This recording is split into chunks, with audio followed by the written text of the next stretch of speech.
Hey everyone, welcome back to Crazy Gamer. Today in this video, I'm going to show you how to easily edit your avatar in Bleach Soul Resonance. If you want to change or update your avatar in Bleach Soul Resonance, then it is very easy, so follow these simple steps. First of all, launch open Bleach Soul Resonance on your device and wait until you reach the main lobby screen.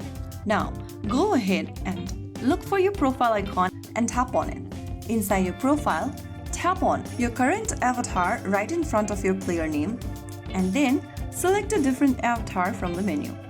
Some of the avatars needs unlocking and it will be unlocked after reaching a certain goal or level. Make sure to choose one of the avatar that has already been unlocked and click on confirm on the right. Soon after you do that, if you get back to your profile section, you'll see your avatar changed. So that's it. That's how you easily change your avatar in Bleach Soul Resonance. If you found the video helpful, don't forget to like, share and subscribe to our channel. I will be back again in the next video.